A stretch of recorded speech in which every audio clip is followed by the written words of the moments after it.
Olá pessoal, eu sou o Roberto Andrade da Lix Soluções Sustentáveis, mais uma vez com vocês para tocar o projeto ISO 9001-2015, comentários e dicas.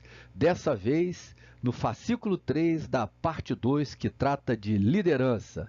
Falaremos sobre a seção 5.3, papéis, responsabilidades e autoridades organizacionais. Vamos lá? O primeiro requisito do item 5.3 de papéis, responsabilidades e autoridades organizacionais, diz o seguinte: a alta direção deve assegurar que as responsabilidades e autoridades para papéis pertinentes sejam atribuídas, comunicadas e entendidas na organização. Para que a gente possa entender com clareza esse item, responsabilidades, autoridades e papéis organizacionais, é interessante que a gente fale sobre algumas definições. Primeira definição, papéis. Papéis, de acordo com o dicionário, é como o indivíduo deve se comportar em uma determinada situação. Ou seja, os papéis organizacionais seriam os diretores, os gestores, seria o comportamento desse diretor, o comportamento desse gestor, o comportamento do operador, o comportamento de todos os papéis que sejam pertinentes, ao sistema de gestão da qualidade. Uma outra definição interessante seria a de responsabilidade. As responsabilidades, por definição, é saber o que precisa ser feito, realizar e fazer com que os outros realizem também. Por exemplo, um diretor, ele tem que fazer políticas, ele tem que estabelecer suas políticas. E ele tem que realizar essas políticas, ele tem que participar, agir nessas políticas. E também tem que fazer com que os outros realizem essas políticas. Façam com que essas políticas, ou seja, as diretrizes e as premissas que foram estabelecidas por ele nessa política, sejam realizadas. Ou seja, o diretor tem como responsabilidade estabelecer políticas. Por outro lado, existe uma outra definição que é muito interessante, que é a de autoridades. Autoridades é o direito ou o poder de ordenar, decidir, atuar ou fazer obedecer. Autoridade e responsabilidade andam juntas. O diretor não poderia fazer as políticas se ele não tivesse o poder de realizar essa política. E não poderia fazer com que os outros realizassem as diretrizes que ele estabeleceu na política se ele não pudesse fazer obedecer. Então, o que a norma está solicitando é que cada papel dentro da organização tenha suas responsabilidades e autoridades definidas e que elas sejam atribuídas, comunicadas e entendidas. Como se faria isso? O atribuídas, ou seja, como se atribui responsabilidades e autoridades? Normalmente, a forma mais comum que a gente encontra nas organizações são os planos de cargos e salários, ou os planos de descrição de cargos, que são basicamente aonde nós vamos ter as responsabilidades, as autoridades, as atividades para as quais aquele papel, o diretor ou o gestor tem a realizar com relação às suas responsabilidades e suas autoridades. Uma outra forma de atribuir responsabilidades e autoridades e dessa maneira atender ao requisito do item 5.3 que nós estamos tratando seria através do mapeamento de processo. Ou seja, o próprio mapeamento de processo estaria trazendo para dentro do sistema de gestão as responsabilidades e autoridades. Por exemplo, no sistema Visage, onde nós fazemos o mapeamento, temos um exemplo aqui do processo de tratamento de constatações, do processo de tratamento de não conformidade e oportunidade de melhoria. Né? Nesse caso, vamos pegar aqui o exemplo do gestor da área. O gestor da área ele é responsável por todas essas atividades. Avaliar procedência e abrir a constatação, abrir e registrar a constatação extraordinária, investigar as causas e assim por diante. Né?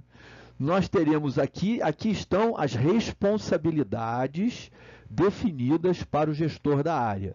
E na descrição, nós então podemos definir as autoridades do papel, né, do papel gestor da área. Aqui teríamos as autoridades. Né? E na descrição geral desses processos, nós também colocaríamos as responsabilidades e autoridades. Então, automaticamente, pelo mapeamento de processo, nós podemos definir responsabilidades e autoridades como requerido na norma. Ainda nesse item, nós teríamos que comunicar e fazer com que os papéis pertinentes entendam, né, as responsabilidades e autoridades. Alguns processos, algumas metodologias podem e são praticadas com esse objetivo, de comunicar e provocar o entendimento. Né? Uma delas, uma bastante comum, é na seleção e recrutamento. Né? Na seleção e recrutamento, nós temos o processo onde o funcionário entra na empresa através de um processo de indução, um processo de entendimento, né, do sistema. Né? E nesse momento ele é comunicado através de uma brochura com todas as informações e ele muitas vezes até assina essa brochura dizendo que entendeu todas as informações sobre as suas responsabilidades, sobre as suas autoridades, sobre as áreas. Então esse seria um processo. O segundo processo, né, que também pode ser aplicado, é a gestão de desempenho. Né? A gestão do desempenho do colaborador na empresa é um outro processo de comunicação onde se entende, né, e se avalia, inclusive, responsabilidades se estão sendo executadas adequadamente e autoridades se estão sendo realizadas e utilizadas adequadamente. E um terceiro processo, não tão praticado, mas realizado em várias empresas, é o plano de sucessão, que é quando você demonstra, né, aos vários funcionários da organização e aos vários níveis de papéis da organização, o processo de ascensão deles em relação a responsabilidades, autoridades e atividades. São 3 metodologias que podem ser utilizadas. Vamos falar de um tabu que a nova norma vai tá buscando, né, modificar dentro das organizações. Um tabu que foi criado no início com toda a propriedade, que é o representante da direção. Né? O representante da direção, ele é uma centralização das responsabilidades em relação ao sistema de gestão da qualidade.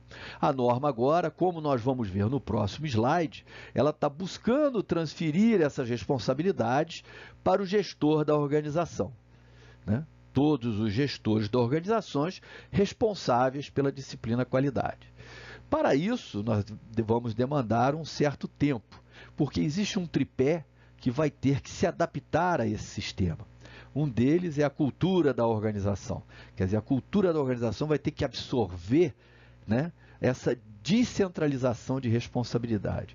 O outro é a maturidade do sistema de gestão, que vai ter que absorver também esse novo conceito de descentralização. E o terceiro, um pouquinho mais operacional, é a tecnologia. Se nós não tivermos uma tecnologia da informação adequada, vai ficar muito difícil provocar essa descentralização. Veremos agora o porquê desse tabu sendo quebrado, no próximo slide. A alta direção deve atribuir a responsabilidade e a autoridade para. Então, aqui a norma está colocando, né, dentro um requisito, né, mínimo para atribuições de responsabilidades e autoridades. Então, a alta direção vai ter que atribuir 5 requisitos que a norma estabelece. O primeiro deles é assegurar que o sistema de gestão da qualidade esteja conforme os requisitos dessa norma. Basicamente, não ocorre mudança em relação à versão anterior da norma, que é assegurar que os processos necessários para o sistema de gestão da qualidade sejam estabelecidos, implementados e mantidos. O segundo requisito, sim, assegurar que os processos entreguem suas saídas pretendidas. É um novo requisito e é bastante interessante e demonstra a dificuldade de mantermos centralizado a responsabilidade pelo sistema de gestão da qualidade. Por quê? Porque os processos que entreguem suas saídas pretendidas, né, eles são geridos pelos gestores da organização. Imaginem vocês o gestor da qualidade de uma empresa marítima, né? Ele responder, né, ser responsável pelas saídas dos processos de comando da embarcação, né? de gestão da embarcação. Seria muito complexo para o gestor da qualidade, isso teria que ser feito pelo comandante. Daí nós temos que pensar nessa descentralização da representação da direção. O terceiro requisito é relatar o desempenho do sistema de gestão da qualidade e as oportunidades para melhoria, em particular para a alta direção. A sutil mudança nesse requisito é relatar à alta direção o desempenho do sistema de gestão da qualidade e qualquer necessidade de melhoria. Isso na versão 2008. A sutil mudança é que agora você não pode relatar única e exclusivamente para a alta direção. Você tem que relatar para todos os papéis pertinentes dentro do sistema de gestão da qualidade. O quarto requisito, assegurar a promoção do foco no cliente na organização, basicamente não mudou. O requisito da versão anterior, 2008, é assegurar a promoção da conscientização sobre os requisitos do cliente em toda a organização. Ou seja, praticamente foi mudança de termos dentro do requisito. E, por fim, um requisito novo, que é assegurar que a integridade do sistema de gestão da qualidade seja mantido quando ocorrerem mudanças, forem implementadas mudanças no sistema de gestão da qualidade. Esse item vai ser tratado, né, esse requisito vai ser tratado no item 6.3, que é a gestão de mudanças, ou seja, teremos que incluir alguma sistemática, algum dispositivo de que quando ocorrer uma mudança dentro do sistema de gestão da qualidade, seja analisada a integridade do sistema de gestão. Bom, pessoal, chegamos ao final de mais um fascículo do projeto LICS Sustentável, ISO 9001-2015, comentários e dicas. Esperamos que vocês tenham gostado das nossas dicas e dos nossos comentários. E, por favor, inscrevam-se no nosso canal e curtam o nosso vídeo. Isso vai ajudar muito ao nosso processo. Volto já!